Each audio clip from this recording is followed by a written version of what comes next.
Can you give us any injury updates? Wait on the injury report for sure. What do you like about Jakobi Meyers, Liam, and how can he help your offense? Yeah, I think have followed his career pretty closely. You know, being in the Northeast myself, the Patriots, watching those guys over the years, and then obviously moving into a couple of different roles. Former quarterback, always appreciate that. Really, in any skilled player, but the ability, tough, strong hands, has been physical as a separator in ISO situations. I've only heard great things about the pro. Edgar's worked with him in the past as well, so you know, definitely excited to have him. What's the challenge of giving him a set of plays he feels comfortable with for Sunday? Yeah, that's the exact is the challenge, is the balance of you know, how much he can handle, how quickly can he get some of the formations down, the timing obviously at practice, and some of the you know, just throwing on air with Trev and getting some getting some reps that way. But it'll really come down to just, all right, what are the things specific that, you know, you want to get him in the flow of the game, you want to get him opportunities, but also just to go play as a Jaguar. Not necessarily every time he's in, it's something that he has to go and do. You just want to make sure there's a balance there. So that'll be a process throughout this week and through each part of the plan. Okay, normal D&D, third downs, red zone. How much in those areas can you give them, and that's the balance for sure. How Just much having, was this move Edgar- precipitated by the placing Travis on IR? Yeah. Potentially some other injuries to that. That's right. group? Yeah, just, I mean, depth, right? Just for sure numbers alone, we were looking like we could have been a little thin there coming up. So, really proud of those guys that stepped up the other night. They're going to continue, to contribute and play and help us go win football games. So, a lot of it had to do with, you know, where we were at from you know, an availability standpoint coming out of that game. So this is point with those two guys, or in particular Trammell and Jones, knowing that they really hadn't played all that many reps. Yeah. I know we talked about it a little bit with you on the Zoom on Monday, but I'm just curious, were your eyes open to anything in terms of maybe the game plan when they were on the field, of just not trying to scheme someone open, Yeah. just getting them open, that maybe will translate moving forward to the whole playbook? I think so. I mean, that's something that you definitely felt you had to, not had to simplify and wanted to make sure that maybe we just didn't motion too much, or, you know, call any, you know, it was a lot of day one stuff, but there was also a few game plan plays that those guys went out and executed at a high level. So, you know, when you can just go line up, call it, not think about anything, sometimes it does simplify things for you, and especially as a player, when you're asked to step up in a moment and you're not thinking about too much, you're not thinking about all the plays in the game plan, you're just thinking about the moment and going and executing that moment. So I think that's something we can definitely build off of. Does it help to make a deal like this when you know Coach Bennett already had a relationship with the guy? Yeah, that is extremely helpful.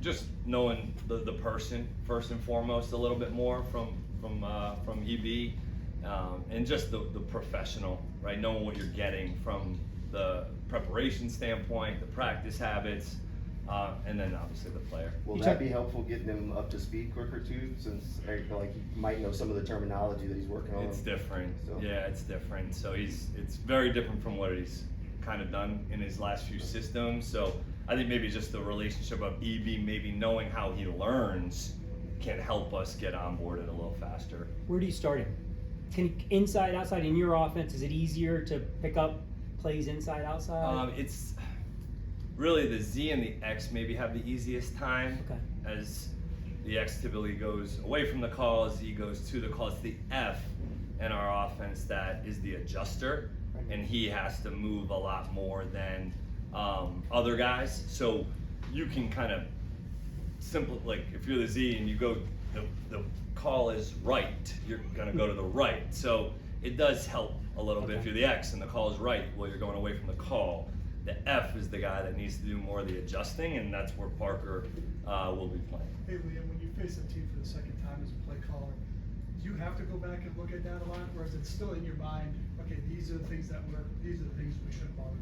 Yeah, they came out in the first game against us and played a defensive structure that they hadn't played in normal down and distance really in like the previous 2 seasons.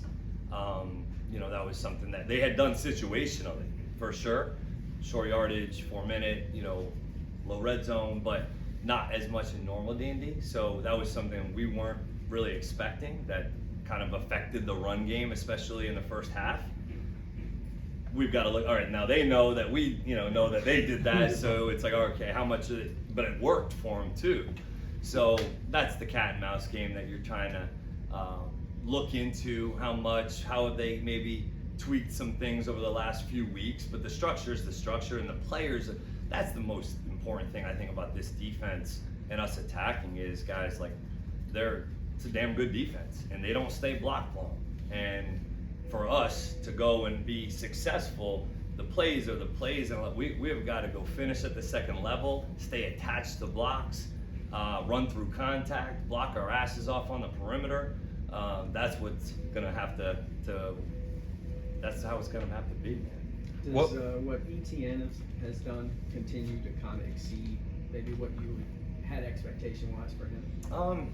You know, I've always really, thought he was a talented player, but the physicality, I think, is maybe something that, I'm not saying I didn't see it before. I've seen it. I just think it's impressive in person when you see a guy like on the 4th and 2 speed option be met by the safety at the line to gain and just shoulder down, kept going forward. He falls forward a lot more. You know, I think there was a few he kind of stumbled on in the game a little or got tripped up. He wanted to stay on his feet and get some more, but he falls forward a lot more for, I guess you could say, more what people have maybe in the past called him a scat back, or a back that's more in the pass game or outside of the perimeter. I think he's run between the tackles pretty well for us this year. Yeah, Travis sort of gave credit to Chad Morgan for that physicality. Just what have you seen from that running backs room and how they've sort of taken on that personality? Yeah, of Chad Morgan? I've said that in the past. Chad's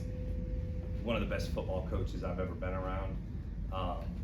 He is the energy, it's infectious, the personality, the mindset, the standards in that room on a day-to-day basis, on an hourly basis. But the connection that he's gotten with those guys, the relationship, but like the fundamentals and details of his drills, of his why, and the things behind what we're asking his players to do, I think are at an elite level. And you can definitely see improvement out of that room from all 3 of these backs really since they got here. And that's a testament and credit to those guys for listening, but also going out and executing and doing it and having the mindset to go do it. What's the challenge of potentially preparing to play a backup quarterback who doesn't have a lot of regular season tape in recent years? I've got, watching David Mills throw the football for a while. Davis Mills, sorry. He, I remember coming out of Stanford. Like, he can spin the ball. He's a talent. He can throw the football.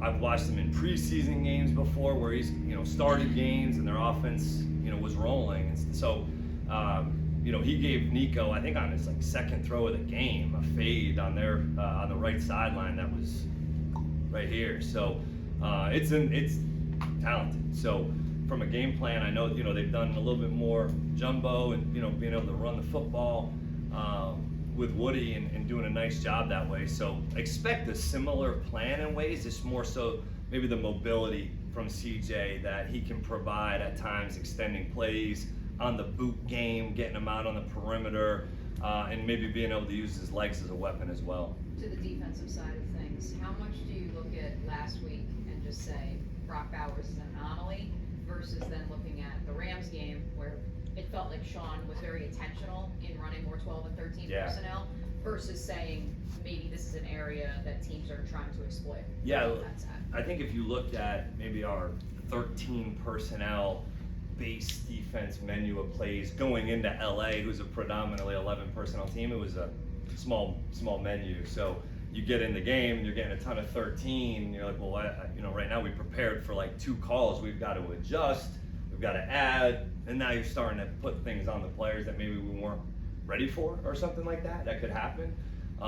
We talked about, like, you look at how Houston, they love their wideouts. I mean, they like those guys. They like to play in 11. They got young, good players in Kirk and obviously Nico. So, but they've also done some more 21, 12 jumbo, 13. Dalton Schultz is a really good player. So these are things that we definitely need to be prepared for, getting the tight end the ball in space, especially on some of those things. So Brock is a creature. He's a stud. But we can do better and be better in the back end and at the second level as well. Hey Liam, on third down offense, 9 conversions the other day, where is sort of your lines of play caller where 3rd and 5 you can still run it? Is that for 3rd and 6? In sort of how many options did I give you? It's typically a little bit dependent on their windows. Each week, your 3rd down windows can change maybe by a yard or so based on how they change and how they call it. So it's more so just finding, okay, up to what window can you feel comfortable about maybe getting some runs off based on what are some of the front structures and blitzes that you're seeing. So, I've always enjoyed being able to do that and mix it up as well on some of those, but it's more so based on their windows. What kind of advantage can you get from the quarterback design runs that you guys have been able to deploy? Yeah, I mean, big athletic dude that can run, get them in space a little bit, get them running, and trying to get the ball on the perimeter maybe in some different ways, right? Is you can toss it out there, you can hand it off out there, right? You can throw a screen out there. It's just another way of kind of attacking the edge and maybe slowing down their edge players and defensive ends at times when it's like, okay, I'm getting cracked, I'm getting kicked out, I'm getting bluffed, I'm getting read. Like, those are the things obviously you're trying to, especially when you're playing really good ends, to give those guys some different things. You said you appreciate Myers being a former quarterback. What's the best thing about that for you? I think just football feel, just understanding space, angles, leverage, timing, right? Like timing of concepts, where you fit in the concept and knowing, okay, am I on the primary, am I not? What is my job? Just without maybe having to always overcoach it. Sometimes I think that helps from a quarterback's perspective, playing the position. And then maybe, I would say just ball skills in general. A lot of quarterbacks have, you're catching the ball, you're dealing with the ball a lot, right? And so a lot of quarterbacks typically have good ball skills, and that's something that showed up on tape for him as well. For the last month or so, has it felt like, with game scripts being down multiple touchdowns or multiple scores, that's negatively impacted the pass rush? And maybe with a better game script, they could have a chance to impact the game more?